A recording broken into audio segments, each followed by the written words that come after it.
बिस्मिल्लाहिर्रहमानिर्रहीम, अस्सलाम वालेकुम। तो दोस्तों, आज का जो हमारा लेक्चर होगा ये अमेज़न FBA होलसेल सीरीज़ का 10वां लेक्चर होगा। और इस लेक्चर के अंदर आज मैं आप लोगों को बताऊंगा कि किस तरह से जो है वो आपने अमेज़न जो सेलर सेंट्रल है आपने उसको चलाना है। ठीक है, अमेज़न सेलर सेंट्रल को चलाना भी जो है ये एक स्किल है। ठीक है, जब भी कोई बिगिनर जो है वो वर्चुअल असिस्टेंट का कोर्स कंप्लीट करता है, कोर्स कंप्लीट करने के बाद कोई भी क्लाइंट उसे मिलता है और उसे सेलर सेंट्रल जो है फर्स्ट टाइम देखने को मिलता है, उसको ये नहीं पता होता है कि इस सेलर सेंटर में मैंने प्रोडक्ट जो है कहाँ पे ऐड करनी है और मैंने प्राइसेस जो है वो कहाँ से चेंज करनी है, या फिर मैंने इस सेलर सेंटर के अंदर जो बेसिक सेटिंग्स है वो किस तरह से करनी है। या सम टाइम क्या होता है कि हम जब भी कोर्स कंप्लीट कर लेते हैं, हमें कोई क्लाइंट मिलता है, वो हमारा जो क्लाइंट होता है वो हमें अकाउंट जो है वो एनी डेस्क पे आके ओपन करने को कहता है या फिर अकाउंट चेक करने को कहता है। ठीक है, बेसिकली उसके पीछे जो आपके क्लाइंट होता है उसका मकसद ही सिर्फ यही होता है कि आपको वो जज कर सके कि आपका कितना एक्सपीरियंस है अकाउंट्स को रन करने में। ठीक है, तो आपने कोशिश करनी है कि ये वीडियो आपने बार बार कम से कम भी जो है वो 2 से 3 बार तो आपने लाजमी देखनी है, ताकि अगर आपके पास कोई सेलर अकाउंट नहीं भी है, ठीक है, आपके पास कोई सेलर सेंट्रल मौजूद नहीं भी है, लेकिन ये वीडियो आपने 2 से 3 बार अगर देख ली तो मुझे उम्मीद है कि जब भी आपके पास सेलर सेंट्रल आएगा, जो उसकी बेसिक सेटिंग्स है उनका भी आपको पता होगा, जो उसका इंटरफेस है ओवरऑल आपको उसका भी पता होगा। और साथ ही साथ मैं आपको बताऊंगा इस वीडियो के अंदर कि अगर आपका अपना पर्सनल जो है वो सेलर अकाउंट है या फिर आपके क्लाइंट का सेलर अकाउंट है, तो आपने उसमें कौन सी ऐसी मिस्टेक्स हैं जो नहीं करनी, जिससे आपका अकाउंट जो है वो खतरे में पड़ सकता है। तो टाइम नहीं ज़ाया करते, चलते अपने लैपटॉप की तरफ और सारे के सारे मेथड को जो है वो स्टेप बाय स्टेप समझते हैं, ताकि आपको जो है वो मज़ीद चीज़ें जो है समझने में आसानी हो। तो दोस्तों, आपने क्या करना है, हम जी सबसे पहले अपने सेलर सेंटर को ओपन कर लेते हैं। ये हमने सेलर सेंटर ओपन कर लिया है।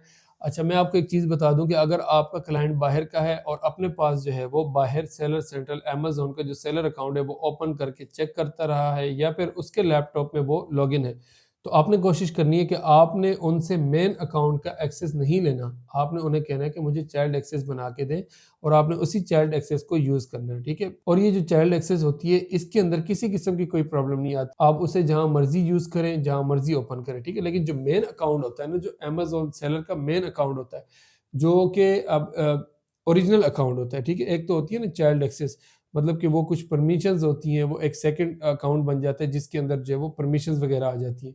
लेकिन जो मेन अकाउंट होता है इसे आपने कोशिश करनी है कि एक ही लोकेशन पे आपने ऑन रखना है। ठीक है, अगर आपका क्लाइंट जो है यूके का है या यूएसए का है या किसी और कंट्री का है, अगर वो अपने पास ओपन रखता है या अपने पास यूज़ करता है, अपने लैपटॉप में ओपन कर चुका है, उसे यूज़ कर चुका है, तो आप कोशिश करें कि आप उससे चाइल्ड एक्सेस ले लें।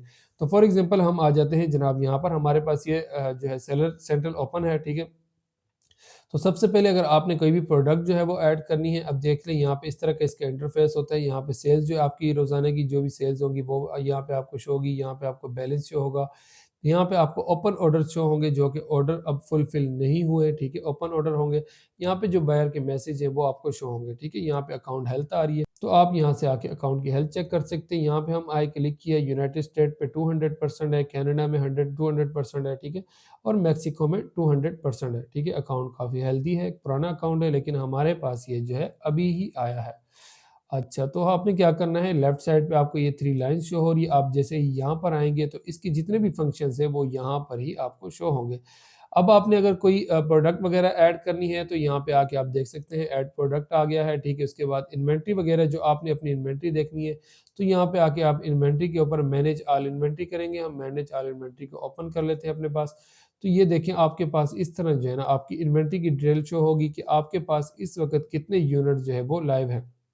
अब इसमें आपके पास सिंपल, ये कोई मुश्किल नहीं है, आपने सिर्फ ऊपर वाली साइड में वो देखना है, आपको इजीली समझ में आ जाएगा। अब ये इमेज लिखा हुआ है तो इसका मतलब जितनी प्रोडक्ट आपके स्टोर पर लाइव हैं ये उनकी नीचे इमेजेस आपको शो हो रही हैं। उसके बाद SKUs, ठीक है, SKUs शो हो रहे हैं, मतलब कि जो प्रोडक्ट का नेम है वो आपको शो होगा। ठीक है, उसके बाद ये SN आ गया। ठीक है, ये SN शो होगा और साथ में नेम शो होगा। ठीक है, अब यहाँ पे जनाब इस तरह करके आगे आ जाएँ आप, तो ये डिटेल जो है वो क्रिएटेड डिटेल बता रहा है कि आपने किस डिटेल में शिपमेंट प्लान या प्रोडक्ट जो है वो लिस्ट की थी, उसकी डिटेल आपको यहाँ पे शो होगी। अब अवेलेबल के अंदर आपको शो होगा कि कितने-कितने यूनिट्स आपके इसके पास जो है ना इस टाइम आपके पास अवेलेबल हैं। ठीक है, जो कि लाइव हुए हैं सेल होने के लिए, तो वो यहाँ पे आपको शो होंगे। उसके बाद ये प्राइसेज़ यहाँ पे शो हो रही है। ठीक है, अब आपने अगर फॉर एग्ज़ाम्पल ये वाली प्रोडक्ट है, अब आपने इसकी प्राइस चेंज करनी है, तो आपने सिंपल क्या करना है कि इसकी प्राइस के ऊपर डबल क्लिक करना है या फिर आपने आ जाना है एडिट में। ठीक है, यहाँ से आपने आ जाना है एडिट में। तो हमने यहाँ पे मैं सिंपल जो तरीका यूज़ करता हूँ वो क्या है, मैंने सिंपल यहाँ पे डबल क्लिक किया है, उसके बाद मैंने जो है ना इसे मिटा दिया, सारा कुछ जो है मैंने इरेज़ कर दिया। इरेज़ करने के बाद मैंने यहाँ पे जो न्यू प्राइस है वो मैंने यहाँ पे एंटर कर दी, ठीक है। अब न्यू प्राइस एंटर करने के बाद मैंने क्या करना है जनाब, फॉर एग्ज़ाम्पल मैं कम प्राइस नहीं लगाता, फिर ऐसा ना हो कि कोई ओपन ऑर्डर ही ना आ जाए। तो मैं यहाँ पे कर देता हूँ 45 कर लेता हूँ, ठीक है। अब इस तरह जो है प्राइस करने के बाद अब यहाँ पे देखें एडिट की जगह यहाँ पे सेव शो हो रहा है, ठीक है। अब फॉर एग्जांपल ये पे एडिट, यहाँ पे एडिट शो हो रहा है। अब मैंने ये प्राइस चेंज करनी है, मैं प्राइस के ऊपर डबल क्लिक किया, सारा इरेज किया, उसके बाद मैंने न्यू प्राइस एंटर की, तो यहाँ पे देखिए सेव का ऑप्शन आ गया। अब जैसे हम सिंपली इसे सेव करेंगे तो ये जो प्रोडक्ट की जो प्राइस है वो यहाँ पे देख सकते हैं आप, यहाँ पे प्रोडक्ट की जो प्राइस है वो जो है सक्सेसफुली जो चेंज हो गई और 15 मिनट के अंदर अंदर जो है ये अपडेट हो जाएगी। तो इस तरह आप प्रोडक्ट की प्राइसेस वगैरह भी जो है वो यहाँ से चेंज कर सकते हैं। और उसके बाद आप आ जाते हैं दोबारा ये 3 लाइन्स के ऊपर। ये 3 लाइन्स जो है ना, आपके जो लेफ्ट साइड में ये 3 लाइन्स है, ठीक है? आप 3 डॉट्स भी बोल सकते हैं, इसे 3 लाइन्स भी बोल सकते हैं। इसके अंदर ही जो है यहीं से ही पूरा का पूरा सेलर सेंटर जो है वो कंट्रोल होता है। इसके अलावा कोई और जगह नहीं है सेलर सेंटर को कंट्रोल करने की। बाकी यहाँ पे जो ये सेटिंग्स आ जाती है, यहाँ पे अकाउंट इन्फॉर्मेशन आ जाती है, ठीक है? लॉगिन सेटिंग्स वगैरह जो अकाउंट की सेटिंग होती है वो यहाँ पे आ जाती है, लेकिन जो आपकी सामान वगैरह परचेज़ होना होता है, जो अकाउंट की हेल्थ होती है और जो मज़ीद चीज़ें होती हैं वो यहीं से ही आपकी कंट्रोल होती हैं। ठीक है? तो हम यहाँ पे अकाउंट की चीज़ें जो है वो मैं आपको नहीं इस वक़्त दिखा सकते कि क्योंकि ये मेरे क्लाइंट का अकाउंट है और काफ़ी आपको पता है कि फिर मसले बन सकते हैं, ठीक है? अब यहाँ पे हम आ जाते हैं जनाब, यहाँ पे इन्वेंट्री आ रही है, मैनेज इन्वेंट्री मैंने आपको दिखा दिया है। सेल ग्लोबली में आप जैसे ही क्लिक करेंगे, उसके बाद अगर आप चाहते हैं कि आप किसी मज़ीद फॉर एग्ज़ाम्पल आपका यूनाइटेड स्टेट के अंदर अकाउंट है, आप चाहते हैं कि मैं मेक्सिको के अंदर, कनाडा के अंदर भी सेल करूँ, तो आप सेल ग्लोबली वाला ऑप्शन जो है इसे सिलेक्ट करेंगे तो आगे सेटिंग्स आ जाती हैं कि कनाडा को आप सेलेक्ट करें, मेक्सिको को सेलेक्ट करें और सेलेक्ट करने के बाद जो है आप उन कंट्रीज़ में भी सेल कर सकते हैं, ठीक है? जैसे हमने यहाँ पे जो है ना जैसे ओपन किया तो हमारे पास ये नज़र आ रहा है हमें कि ये काफ़ी सारी जो है वो शिपमेंट इसके अकाउंट की बनी हुई थी। काफ़ी सारी प्रोडक्ट जो है इस अकाउंट पर वो सेल हो चुकी हैं और गई हैं। तो ये जो लास्ट शिपमेंट है हमारी 100 पीसेस की 1 यूनिट है, ठीक है? मतलब 1 एसकेयू है, सॉरी। 1 एसकेयू के 100 यूनिट्स हैं, ठीक है? और ये रेडी टू शिप है, ठीक है? अब आप अगर चेक करना चाहते हैं कि भई इसकी मज़ीद डिटेल को, तो आप इसके ऊपर जो है वो क्लिक करेंगे तो मज़ीद डिटेल आपके सामने आ जाएगी कि आपकी जो इन्वेंटरी है वो कहाँ तक पहुँची है, आपके जो स्टोर है उसके ऊपर कितनी लाइव हो चुकी है और कितनी जो है फ़िलहाल अमेज़न चेक करना लाइव करने के लिए, ठीक है? तो ये सारी की सारी डिटेल यहाँ से शो होती है। अब उसके बाद जी हम आ जाते हैं ये ऑर्डर्स के ऊपर। अगर आप एफबीएम कर रहे हैं, मतलब हम तो यहाँ पे बात कर रहे हैं जो हमारा पूरी सीरीज़ है वो अमेज़न एफबी होलसेल की चल रही है, तो हमने फुलफिल बाय अमेज़न करना है, तो हमने उससे चीज़ रिलेटेड जो है वो चीज़ें देखनी है। तो ये ऑर्डर्स में जाके आप मैनेज ऑर्डर्स, और ये एफबीएम की हैं सारी, तो आप यहाँ से जो मैनेज, क्योंकि यहाँ पे जो हम एफबीए कर रहे हैं उसके अंदर हमने ऑर्डर्स को मैनेज नहीं करना, उसके अंदर अमेज़न ने ही ऑर्डर्स को मैनेज करना है, बिकॉज़ फुलफिल अमेज़न ने करना है, तो अमेज़न ने ही चीज़ों को मैनेज करना है, हमारा उससे कोई कंसर्न नहीं है, ठीक है? तो उसके बाद आप आ जाते हैं स्टोर्स के अंदर, ग्रोथ के अंदर आ जाते हैं, ठीक है? आपको जब भी कोई क्लाइंट जो है अकाउंट देता है चेक करने के लिए या उसका विज़िट करने के लिए, तो आपने सबसे पहला काम क्या करना है? ये देखें, अकाउंट अगर आपके पास सेलर अकाउंट आ जाता है, ठीक है? अकाउंट आने के बाद जो है सबसे पहला काम आपने क्या करना है? सबसे पहला काम आपने आ जाना है यहाँ 3 लाइन्स पे, इस पर क्लिक करना है और आपने आ जाना है परफॉर्मेंस में, ठीक है? परफॉर्मेंस में आके आपने आ जाना है परफॉर्मेंस नोटिफिकेशन पे। अब जैसे ही आप इस पे क्लिक करेंगे तो इससे आपको ये पता चल जाएगा कि इस अकाउंट को अमेज़न ने पास्ट में किसी मसले की वजह से बंद तो नहीं किया था, अमेज़न बंद तो नहीं हुआ था। जैसे हमारे पास ये अकाउंट ओपन हुआ है, ठीक है? अब यहाँ पे देखें action required verify your selling account on Amazon, ठीक है? इसका मतलब क्या है कि यहाँ पे जो है ये अकाउंट पहले जिसके पास भी था वो अकाउंट बंद हो चुका था, चाहे वो फिर किसी वजह से भी। अब हम इसके ऊपर क्लिक करेंगे तो हमें पता चलेगा कि किस वजह से जो है वो अकाउंट बंद हुआ था। आपने अकाउंट की परफॉर्मेंस नोटिफिकेशन लाज़मी चेक कर लेनी है, या फिर आपने देखना है कि अकाउंट के ऊपर परफॉर्मेंस या नोटिफिकेशन का जो सेक्शन है इस तरह का, ठीक है? इनमें कोई ऐसा नोटिफिकेशन तो मौजूद नहीं जिसमें अमेज़न ने वार्निंग दे रखी हो कि आपका 1 मंथ या 2 मंथ के अंदर या कुछ टाइम पीरियड के अंदर आप ये चीज़ प्रोवाइड ना की तो आपका अकाउंट बंद हो जाएगा, या फिर कोई भी ऐसी चीज़ जो है वो, ठीक है? समटाइम क्या होता है कि आप ये चीज़ें नहीं देखते, आपका क्लाइंट आपको अकाउंट दे देता है और उसके बाद उसकी की हुई गलती की वजह से उनका अकाउंट ब्लॉक या बंद होता है, तो सारा का सारा ब्लेम जो है वो आपको करना स्टार्ट कर देता है। तो आपने ये चीज़ें जो है देख लेनी है, चेक कर लेनी है, ठीक है? अच्छा जी, आपने परफॉर्मेंस नोटिफिकेशन जो है वो यहाँ पे आके आपने चेक कर लेना है। उसके बाद आपने क्या चेक करना है, आपने पेमेंट वाले सेक्शन में आ जाना है और आपने पेमेंट्स की जो है वो डिटेल चेक कर लेनी है, ठीक है? उसके बाद आपने क्या चेक करना है, आपने इन्वेंट्री में आके मैनेज इन्वेंट्री में चेक कर लेना है कि कितनी इन्वेंट्री पड़ी हुई है। उसके बाद आपने एफबीए इन्वेंट्री में आके एफबीए इन्वेंट्री भी जो है वो चेक कर लेनी है।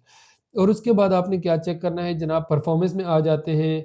परफॉर्मेंस में आने के बाद आपने अकाउंट हेल्थ पे जो है वो आपने लाजमी एक नज़र डालनी है कि इस अकाउंट की हेल्थ क्या है।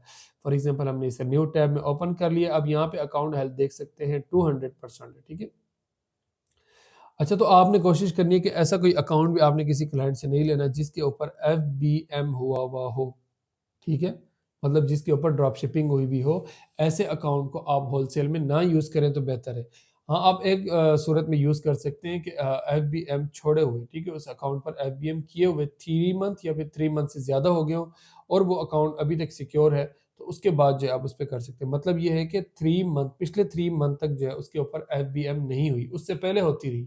मतलब उससे पहले ड्रॉप शिपिंग होती रही है, पिछले 3 मंथ से जो है ना उस पे ड्रॉप शिपिंग उन्होंने नहीं की, वो बंद की हुई है, ठीक है। उसके बाद आप जो है एफबीए कर सकते हैं, क्योंकि ड्रॉप शिपिंग के अंदर काफ़ी ज़्यादा चांसेस होते हैं, काफ़ी ज़्यादा वायलेशंस होती हैं कि जो सेलर कर बैठते हैं और उसके बाद जो है अमेज़न सम टाइम 1 मंथ के अंदर बंद कर देता है अकाउंट, सम टाइम 2 मंथ के अंदर, और सम टाइम जो है अमेज़न खींच के ले जाता है इससे 90 डेज़ तक, ठीक है। 90 डेज़ के बाद भी अमेज़न जो है वो बंद कर देता है, ठीक है। तो हमारा क्या होता है कि हमने ये कोशिश करनी है कि 3 मंथ, पिछले 3 मंथ के अंदर जो है वो ड्रॉप शिपिंग ना हुई हुई हो। तो आपने ये भी देख लेना है। तो ड्रॉप शिपिंग का आपको कहाँ से पता चलेगा? यहाँ से आपको पता चलेगा जनाब कि ऑर्डर डिफेक्ट रेट भी उनका ज़्यादा कम होगा, नेगेटिव फीडबैक होंगे, ए टू ज़ी गारंटी क्लेम वगैरह भी होंगे, ठीक है। उसके बाद ये लेट शिपमेंट रेट वगैरह भी होंगे। तो ये जैसे यहाँ पे ये चीज़ें देख रहे हैं ना कि एन ए शो हो रही है, एन ए शो हो रही है, ठीक है, ये भी एन ए है। तो इसका मतलब ये है कि इस अकाउंट के ऊपर ड्रॉप शिपिंग नहीं हुई हुई, इसके ऊपर फुलफिल बाय अमेज़न ही हुआ हुआ है, ठीक है। तो दोस्तों ये वो सारी चीज़ें थी, इस तरह का इंटरफेस होता है किसी भी सेलर सेंट्रल का, अमेज़न सेलर सेंट्रल का, ठीक है।